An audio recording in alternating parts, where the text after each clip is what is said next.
পারমাণবিক মৌলবৃদ্ধির প্রতিবাদে ক্যাম্প কর্তৃক আয়োজিত মানববন্ধন কর্মসূচিতে এই পর্যায়ে সংহতি জ্ঞাপন করবেন ক্যাবের সদস্য জনাব আনোয়ার হোসেন। ধন্যবাদ আনোয়ার ভাইকে। সম্মানিত উপস্থিতি, এই পর্যায়ে বক্তব্য রাখবেন বাংলাদেশের কমিউনিস্ট পার্টির সাধারণ সম্পাদক, বিভিন্ন সামাজিক, রাজনৈতিক এবং যখনই কোনো সংকটের সৃষ্টি হয় যার নেতৃত্বে আমরা সবসময় কাজ করি, আমাদের সকলের প্রিয় জনাব রকিব হোসেন প্রিন্স। আমরা আশা করেছিলাম সামাজিক নিরাপত্তা খাতের নাম করে বাংলাদেশ কনজিউমার অ্যাসোসিয়েশন ক্যাব আয়োজিত এই সভার সভাপতি দেখতে পাচ্ছি ক্যাবের বিভিন্ন অঞ্চলে নেতৃবৃন্দ এখানে উপস্থিত আছেন। তারা আজকে যে দাবিতে এই জাতীয় প্রেস ক্লাবের সামনে এখানে এই সভার আয়োজন করেছেন, আমার বিবেচনায় এটি এই সময়ের একটা গুরুত্বপূর্ণ এজেন্ডা। আমি সেই কারণে কথার শুরুতেই আমি আয়োজকদেরকে ধন্যবাদ জানাচ্ছি এবং ইতিমধ্যে আমি দেখতে পেলাম যে প্রচারপত্রটি এখানে সাংবাদিক সহ সব মহলে বিতরণ করা হয়েছে সেটি আমি ভালো করে পড়েছি এবং যে দাবিগুলো এখানে উত্থাপন করা হয়েছে সেই দাবির সাথেও আমরা একাত্মতা ঘোষণা করছি। আমি এই একাত্মতা ঘোষণা করেই সামান্য দু একটি কথা বলতে চাই। প্রিয় ভাই ও বোনেরা, একটু ঠান্ডা মাথায় আমরা একটু বিবেচনা করি তো, যে দেশে বাস করছি, আমাদের এই দেশের নাম বাংলাদেশ। তা বাংলাদেশের অনেক পরিচয় এবং অনেক আমাদের কি বলবো যে ভালো লাগা, ভালো থাকার কথা। তার মধ্যে একটা বিষয় যদি বলি, এটা কি ভুল বলবো আপনারা বলেন তো? বাংলাদেশকে বলা হয় মিঠা পানির দেশ। এটা তো আমরা সবাই জানি, শুধু নদীমাতৃক দেশ না, মিঠা পানির দেশ। তাহলে এবার আসি, এই যে মিঠা পানি বাদ দিয়েও খালি পানি যদি বলি, এখানে ভাই একজন বললেন পানির অপর নাম জীবন, সবাই শুনে আসছি। এবং আরেকটা কথা, এটা গুরুত্বপূর্ণ, এখানে উঠেছে, আমি আরেকবার একটু দেখবেন, যখন বন্যা এবং বিভিন্ন ঘটনাবলী ঘটে আমাদের যত রোগ হয়, আমাদের বিশিষ্ট ডাক্তার সাহেবরা বলেন 90% রোগ হচ্ছে পানিবাহিত। তার মানে পানির দেশে পানিবাহিত রোগ বেশি। তাহলে আমাদের উপায় কি? উপায় তারা বলেছে, উপায় একটাই, আমরা যদি বিশুদ্ধ পানি খেতে পারি তাহলে এই রোগের থেকে আমরা অনেক মুক্তি পেতে পারি। তাহলে এইবার আসি সহজ হিসাবের কথা। মিঠা পানির দেশ, আমাদের জনগণের অন্যতম প্রধান দাবি হলো আমরা সবাই মিঠা পানি চাই এবং বাংলাদেশ অন্য দেশের মতো না যে মিঠা পানি বিদেশ থেকে আমদানি করে আমাদের খাওয়াতে হবে।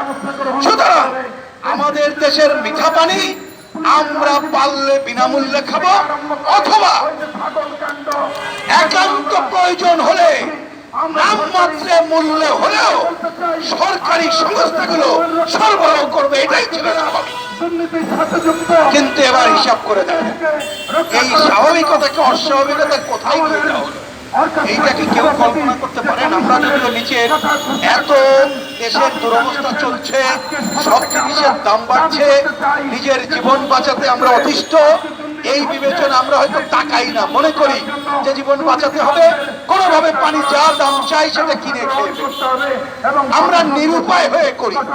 আমি আপনাদেরকে একটা কথা না বলে পারছি না, এখানে বাগেরহাটের নেতা আছেন, এই যে আইলার ঘটনার পরে আমরা ঢাকা থেকে গেলাম পটিয়াঘাটা এবং ডাকম অঞ্চল হয়ে তাদেরকে কিছু ত্রাণ এবং কি করব, খুলনায় যাওয়ার পরে শুকনো খাবারের সাথে পানির বোতল নিলাম, কারণ ওই অঞ্চলে জানেন একেবারেই পানি, মিঠা পানি পাওয়া যায়, নোনা পানির জায়গা।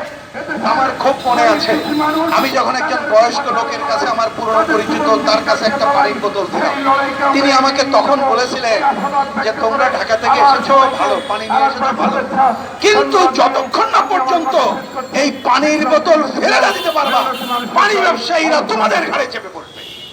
আজকে দেখেন একই ঘটনায়, আজকে এই পানি ব্যবসায়ীরা এমন, তারা আজকে প্রতিযোগিতা কমিশন প্রতিনিধি কমিশনের একজন চেয়ারম্যান আছে, কি মানবে আছে নাকি? সে কার দায়িত্ব পালন করে?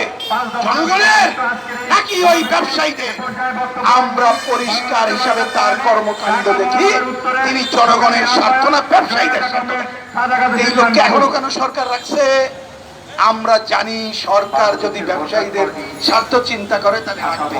আমরা দাবি করি এই লোককে অবিলম্বে বিদায় করেন এবং জনগণের প্রতিনিধিকে নিয়েই প্রতিনিধিত্ব কমিশনের দায়িত্ব পালন করান। এইটা না করা পর্যন্ত আমরা এই মিঠা পানি যথাযথ সরবরাহ করতে পারবো না। আমি দৃষ্টি আকর্ষণ করতে চাই, আমরা পানি এক সময় যে বললাম বিনামূল্যে বাংলাদেশে এবং হোটেলে গেলে আপনি পাইতেন, দেখবেন একটা অদ্ভুত কল তৈরি করেছে। আপনি হোটেলে যেয়ে বলবেন আগে পানির বোতল নিয়ে আসবেন, আপনি হয়তো 10 টাকার একটা রুটি খেয়ে চলে আসবেন, আপনার কাছে ভাজি কেনার টাকা নেই, কিন্তু 20 টাকা বোতলের কি বলে যে বোতল আগে নিয়ে আসবে। এইটা কেন?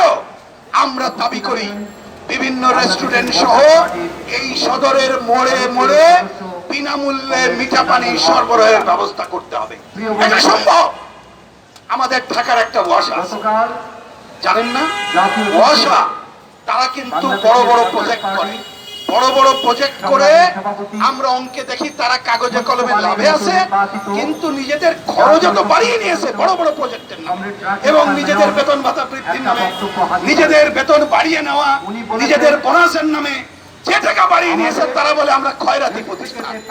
এই খয়রাতি প্রতিষ্ঠান তারা এবারও কমপক্ষে 10% দাম বৃদ্ধির কথা বলেছে সাধারণ, যদিও তাদের কথা হচ্ছে আমাদের খাবার পানি দিতে হবে। মাঝে একটা প্রোগ্রামে ছিলাম, আমি দুঃখের সাথে বলছি এটা নিয়ে একটা লেখা দ্রুতই আসবে, সময়ের জন্য পাচ্ছি না। ওদের একজন নির্বাহী প্রকৌশলী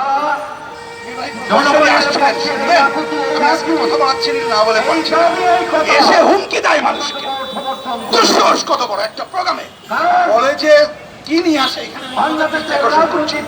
সে বলতে চায় বিদেশে কোথায় পানি রেশন দেয়, পানি একবার গোসল করতে বলে, পানি কম খাইতে বলে, তার থেকে আমরা তো বেশি দিচ্ছি। এটাই এই লোককে ওই দিন আমি কিছু বলি নাই, পরিষ্কার বলতে চাই ওয়াসা হুমকি দিয়ে এই মানুষকে পানির দাম বাড়াচ্ছে।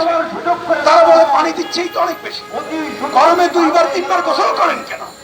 বিভিন্ন জায়গায় তারা যে সরবরাহ করে বলে যে ওইখানে ট্যাঙ্কি ভরে গেলে বন্ধ করে দেবো। উনি এইখানে বলেছে, অনেক মিডিয়ার প্রতিনিধিরা ছিলেন, ওই দিক ছিল। এই জন্য বলছি, সুতরাং এরাই হুমকি দেয় কেন জানেন? ওই ব্যবসায়ীদের সাথে যে আমরা যেটা দিচ্ছি অনেক বেশি বেশি দামে কিনে খেতে হবে। আমরা বলি এদের এইটাকে পরিত্যাগ করতে হবে এবং এই ধরনের গণবিরোধী মানুষকে এই সব প্রতিষ্ঠানের আচরণ ওয়াসে একটা প্রজেক্ট করতে হবে। এই যে দেখেন না, তার একটা পানি আছে। একবার ওনার এমডির সাথে একটা টেলিভিশন আলোচনা আমি বললাম, যারে ভাই আপনি এত করিতকর্মা লোক, আপনি এই যে পানির যে মেশিনটা চালু করেছেন তা ভালো, এইটা একটু ভালোভাবে দিয়ে কথার কথা ওরা যদি কম পয়সায় 250 মানে কি বলে মিলি পানি 5 টাকা করে সরবরাহ করতে পারে বা 7 টাকা, খরচ কিন্তু এর চেয়ে বেশি পড়ে না, শুনে রাখেন, তাহলে আরো কম পড়ে। তাহলে এইটা হলে কিন্তু বাজারে অন্যান্যরা এত দাম বেশি নিতে পারত না, কারণ আপনারা প্রতিযোগিতায় যেতেন, আমরা ওরা সরবরাহ বাড়ালে পারতো না। উনি অদ্ভুত ভাবে টেলিভিশনে বলেছে, উনি বলে যে বলেন এটা মাত্র 200 কোটি টাকার প্রজেক্ট, ওইটা নিয়ে আমার মাথা ব্যথা না। আমি এমডি সাহেবকে বলি আপনার ব্যথা ব্যথা নাই, 1000 কোটি টাকার প্রজেক্ট, কারণ এখানে কমিশন আছে, আমাদের মাথা ব্যথা আছে, এইটা জনগণের টাকা। অতএব এই যদি বোতলজাত কোন পানি বাংলাদেশের মানুষকে অনিবার্য করতে হয়, সরকার উদ্যোগে করতে হবে, কম পয়সায় সরবরাহ করতে হবে। কয়েকটা বুথ করেছেন ভালো কথা, কিন্তু বুথে মানুষ সাধারণভাবে পানি কিনে খাওয়ার মতো মেকানিজম তৈরি হয়। কার্ড সিস্টেম করেছে, আগে আইডি কার্ড দিয়ে কার্ড করতে হয়, ব্যবসায়ীরা ওইটা নিয়ে ব্যবসা করে, ওইটাকে উন্মুক্ত করে দেয়, মোড়ে মোড়ে ওয়াসার উদ্যোগে মিঠা পানি সরবরাহ করে। কয় টাকা যাবে এই টাকা যথেষ্ট আছে। এইটা না করে প্রকৃতপক্ষে বোতলজাত মালিকদের স্বার্থ আপনারা রক্ষা করছেন।